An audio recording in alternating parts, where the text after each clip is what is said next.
Good morning, my brothers and sisters. Welcome to episode 107 of Be With Me. We're in the book of Acts, and we're looking at the story of the jailer from Philippi, the Philippian jailer, and we're looking at the moments and the hours just after he believes. Well, how did he get there?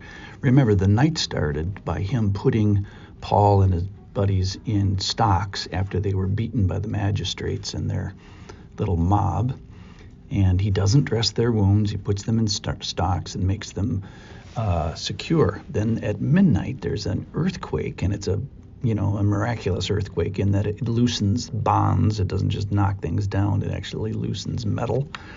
And he's at a moment where he almost kills himself. His sword was out. That's the dramatic physical representation. And he goes from this sword to salvation, and he goes from a self-murder to seeing the majesty of God, and he goes from almost self-harm to the kingdom of heaven.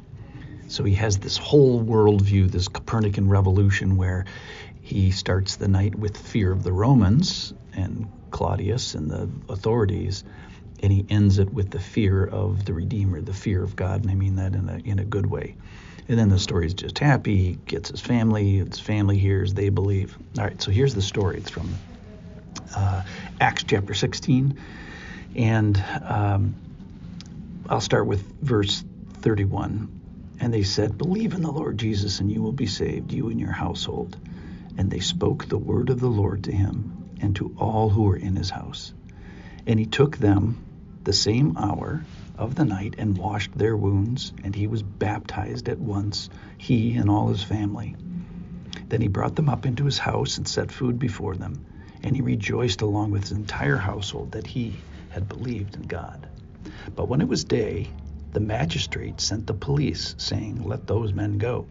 And the jailer reported these words to Paul, saying, "The magistrates have sent to let you go. Therefore, come out now and go in peace."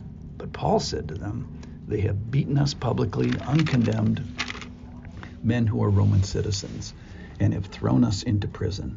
And do they now throw us out secretly? No, let them come and take us out." The police reported these words to the magistrates, and they were afraid when they heard that they were Roman citizens. So they came and apologized to them, and they took them out, and they asked them to leave the city. So they went out of the prison and visited Lydia, and when they had seen the brothers, they encouraged them and departed. Okay, so the interesting thing about this is there's something that's physically interesting, is that some of the story happens inside the jail, then some of it happens outside the jail, and then he brings them back into the jail. So things that are outside the jail, he goes and he fetches his family, he washes wounds, he baptizes by immersion, so probably in a river, and then the jailer brings the apostles home for a meal. So that's all in verse 34. And then in verse 35, we find out that when the police went to get them, they were back in the jail. So they had been freed from this jail only to go back. So that's in like verse 34 and a half. But they find in the morning, they find him back in the jail. And the request, the demand, it's still demanding at this point. So these are already freed men that had been freed, that re-jailed themselves so that the jailer wouldn't get killed. The command comes to let these men go. Well, this is where it turns into a public proclamation, a public witness, public activity. All this has been very public. And now we get the apostles actually playing the Roman citizen card, which they haven't played, which it has some rights, which of interest terrifies the magistrates. So remember, the magistrates, they're not just police. They don't just have a physical authority. They also have some judicial authority. So they're making decisions, and the day before they made a decision that Paul and his buddies were a threat to the point that they were going to beat them with his judicial rods. So he takes what was a mob and turns it into a sort of a punitive social structure, and they beat him with rods, and then they throw him in prison. But the magistrates actually stop beating, and they they call a halt to it, and they even kind of protect them, and they say to the jailer, keep them safely. So here's the concept today, is that if you have authority, you also have you are also under authority. So the magistrates, the light bulb goes on, that they have authority, but then when they're kind of called on it, then they're afraid because they've done a bad thing. They've misacted under the authority that they have been given, and then they're afraid because they're going to be judged. They're people that are under authority. So I don't care who you are, if you're president of a country or president of a family or president of a company or president of some siblings or president of a pet, at the end of the day, we are all under authority. So if we have authority, which is all of us, we also are under authority. So the jailer the day before feared the Romans to the point that he was going to commit suicide. And today we find that the magistrates fear the Romans. Claudius was the emperor at the time, and they were afraid that they had misused their power.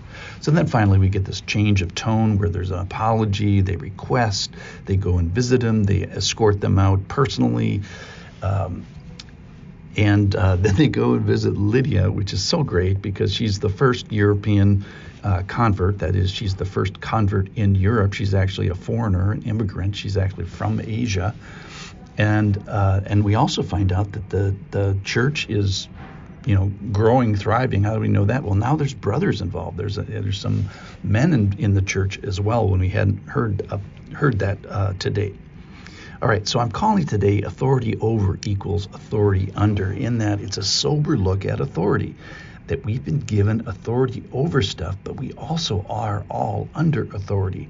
Now, the story is about people being authoritative over people, but we also have been given authority over things like words, our words, what words come out of your mouth.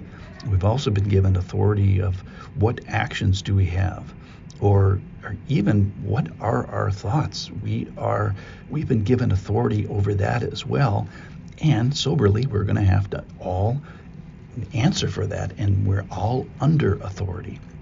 So today's witness is both the gospel, but it's also behavior and bravery. And bravery to do, not the freedom to do anything, but to use your freedom to do the right thing. So think about your authority today. What are you authoritative over, which is a lot of things, but remember, we're also all under authority. Thanks for listening.